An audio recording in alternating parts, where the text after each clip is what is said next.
WNBA released the All Star rosters on Tuesday. Both Caitlin Clark and Angel Reese made the 12-women roster that will be taking on Team USA in Phoenix later this month. So the impact of both rookies cannot be overstated. And a look at the top All-Star voting totals from last season to this season shows just that. So A'ja Wilson was the top vote getter in 2023 with nearly 100,000 votes. This season, Clark and her Fever teammate, Aaliyah Boston, finished first and second with 700,000 and 618,000, respectively, in fan voting, followed by Wilson, who had 607,000 votes, Stewart with 424,000, and Angel Reese came through with 381,000. Wow. So games featuring Clark have set viewership records on 6 different networks. And Tuesday night's Fever Aces game in Vegas had the highest regular season single game attendance in the W since 1999. With 2,366, or 20,000, excuse me, 366 people. What arena is that? That's T-Mobile. T-Mobile. They moved it from their normal arena to T-Mobile. Yeah.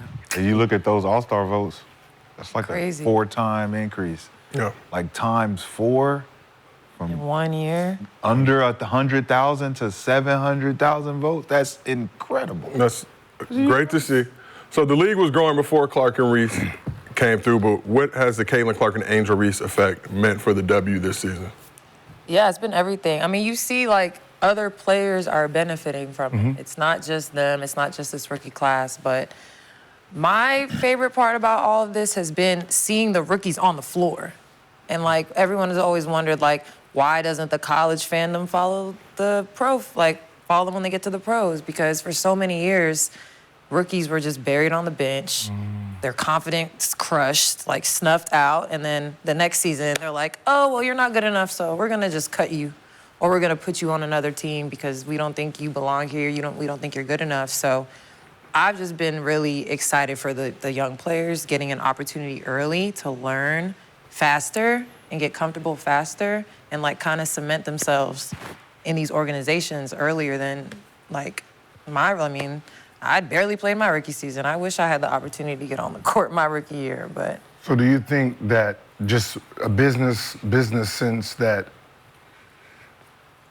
some of these teams are starting to realize that the girls that's coming into the NBA or WNBA, they have the following, and it might be in their best interest. Yeah, to put them on the floor. To put them on the floor. So. And yeah, I mean, you clearly see the contrast. The top teams have no rookies playing. The bottom teams have rookies playing. But at the end of the day, only one team is going to win a championship, and this is a business. So I feel like teams are making business decisions, but also you're helping these rookies grow, mature, and learn faster, which will then extend their career, I think. Because it's so many times I know so many players that are in the league like 1, 2, 3 years, barely play, and then they get cut. And you're like, well, I didn't even get an opportunity to even show anything. So I'm excited for them. I think that everything that's happening right now in the WNBA can be contributed to the conversations that we've had on this couch. And I don't want to say that they ain't listening to everybody else on the outside, but I think that our points that we've made strategically on the marketing side, on women being more women, in the element of the NBA, like the way they've been dressing, coming out, being more feminine, where guys are looking like, yo, who is that? Like, they're double backing, playing the rookies more, the visibility being on ESPN more, NBA TV more. Now we know where we can go and watch a game, YouTube TV.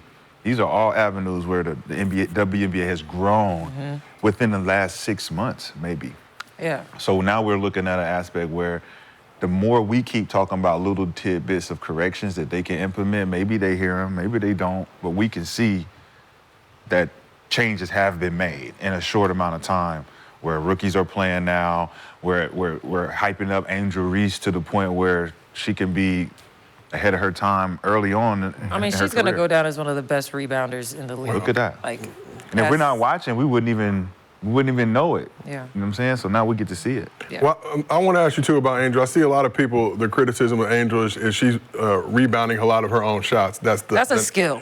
But somebody posted a video, it was like 2 or 3 times, but there's like 6, 7 people around her all trying to grab the rebound, and I'm looking like, That's not easy. Do you think she's deliberately just throwing it back off to herself? Yeah, No, it's she, just- Well, that's what she's fighting. Bill Russell was doing back in the 60s. Well, that's Remember I said- he said that was the one part of her game that was going to translate immediately was her motor. Gil Russell. Yeah. But we already knew offensively, like when people were saying she should go back to school, it was basically to work on your offensive game a little bit more. Yep. But that no one said anything about her defense and her rebound, and they already knew she was that's what she does. Right? So from here, it's just, she's gonna get her rebounding is gonna be elite. Forever. Year after year, summer after summer, she's just gonna have to work on her offensive side so her offensive side can catch up. Yeah. Right now she's just still raw. Yeah. She's just raw from the offensive side. I mean, and once her offensive game catches up to that, her rebounds might go down a little bit Yeah. because she will probably start making those shots. But, I mean, she's high level at that. She's That's relentless. exactly what that team needs from her. Exactly. She went to the perfect team. And obviously, supposed to get drafted higher, ended up dropping to 7. Kind of a blessing in disguise to be able to play with that squad, come to a team that's obviously a little bit better than the bottom of the league. But now All-Star along with Clark, and both of them are currently the front runners for Rookie of the Year. Clark, the fastest player in WNBA history with 300 points, 100 rebounds, 100 assists. Angel was named Rookie of the Month for June, amidst of a single-season record. 11 straight double-doubles. She's just one shy of tying Candace Parker's record of 12, which was done over multiple seasons. So just looking at it right now, if you had to put your pick in, who will win WNBA Rookie of the Year this season? And this is right now. It could change. Of course, the season's going to go on. I don't even know. It really just depends on, what you value. So for me, I'm valuing the IQ, passing, shot-making ability of Caitlin Clark. And they've managed to turn their season around a little bit. But then you go on the flip side, and Angel, winning Rookie of the Month, breaking WNBA records, doing things like that, rebounding. So, it's what you value more. And for me, from just the way I like to play basketball, my vote would be for Caitlin, but it's close. I wouldn't be mad at either one of them, but the fact that there's a race is amazing. 'Cause usually it's one rookie that gets minutes and everyone else is on the bench. Yeah. And one rookie will just run away with it just based on the fact that they're on the court more than everybody else. Yeah. So this is great for the W race. Shad, if you had to put your pick in right now. Definitely Caitlin. And there's no shade to Angel. It's just what Caitlin has to face on a nightly basis of them trying to stop Number her. one on scattering points. Yes. She can't get equal opportunity as everyone else because then she would average, I think she would average 25, 26 a game because you're not trying to gear the scouting report to stop her. Angel Reese, I feel like they're not giving her as much of a strenuous assignment when it comes to scouting report because she's going to do what she does. She rebounds. It's hard to stop somebody who rebounds. Then you got Cardoso on the same team. So it's you pick your poison. She's getting a lot of those rebounds too because sometimes they're sending doubles. But again, that's still all very hard to do. It's energy, it's effort. And Yes. obviously not everybody is doing it or is capable of doing it. But yeah, like you said, But top of the scouting report. Caitlin's passing, like you said, the passing, her IQ level, she's spoon feeding. Imagine if they would actually finish three quarters of. Probably finish the season. I predict she'll finish the season with 2 or 3 triple doubles. Yeah, Ooh. for sure. She's- And I just got to go with Caitlin on that standalone.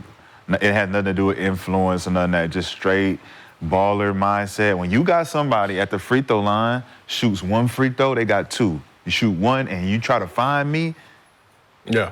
before you shot your Immediately. second. Right. That's different. So my teammate That's did. different. I'm overseas all and that smoke. She shot I her did free throw that. instead. Man, I've seen it. I've seen a nigga so amped up to guard that they didn't even finish the You free got throw. another free point. You got a hole, bro. What are you doing? He's standing in front of me. Yeah. Bro, you got another free throw. Relax. I like that with Caitlin. They both have their flaws and strengths. Caitlin's getting roughed up in her own way. as a guard play, but Angels is getting. Choke slam. Yeah, she's getting body, but because she's bigger, we don't see it. But you gotta remember, she's a post player. So that means she's taking a lot of cheap shots herself. Yeah. Right? She has to be, she's learning how to become a real offensive player because now she has bigger girls, defenders that know how to play defense. So it's harder for her to score versus someone like Caitlin, because Caitlin can go get screens. She can, you go double and help, right? She gets free more. Angel won't get free, right? Because she's posting up and there's somebody behind her, there. right? So she's averaging a double-double. Caitlin's playing. They're both breaking records, playing. If it stays the same way all the way through, I'm doing co-MVP, co-rookie of the year. Yeah. Right? Because it's gonna be hard to say one wasn't a rookie of the year. They're both at this point What if, doing a great job at. Would you ever give Rookie of the Year to a defensive player? If their defensive impact was that impactful. Over like an offensive juggernaut? No. It all depends. What if one team makes the playoffs and one team doesn't? Would that, you think that would sway? No, but what team was better before them two got there? Right? Chicago was. Yes, and they got two top. But I 10 mean, they were picks. both. Right, they got two top 10 Sky picks. currently the 8th seed, Fever the 9th seed in WNBA. Yeah, but that's what I said. Right now, they're both doing a job, and if you know these two in the media form is your bread and butter right now, Just give it to both of them. you give it to both. I'm not mad at that. It makes for a Yeah, better. it You build that rivalry, you build unifies and makes for a better story. Yep. Yeah. Right? There's only definitely so one long. person There's can only make so it. long. There's only so That's long you gonna- can keep doing black versus Gonna white. keep doing, and I feel like What? they've both done such a good job at staying in their lane, being themselves, and just coming out and hooping, that this narrative of one versus the other is like, now y'all forcing it. Yeah. Like, y'all are forcing it, and both of them being successful as we see is great for the league. Like, one does not have to be better than the other. Them both playing at a high level. America was built on separation. Yep. So that's what we're going to Is he- continue to do, to keep trying. But we, as the new media, can Yeah, we create can the narrative change We do what we that. of want. unifying We it, do right? what we want. Remember, it's easier. It's when you think about like a click, right? If I say Angel's better, right? We get all her clicks, and then all the Caitlin clicks, right? That don't think that's better. They get to click it. Yep. Right? They get to click it and be mad. So I get double. If I go reverse, right? And say this person deserves, Caitlin deserve it, all the Reese. So it's easier when you're talking about media to just keep putting them against each other, because right now the numbers say do Yep. it. But business-wise, moving forward, it's better to say they both won. Now both sides are happy. Both sides are still going to complain that their person should have won. Right. Right? So you still get the same So thing. y'all can be mad, but and you- we're still elevating these. Well, people are going to be mad no and you matter don't what.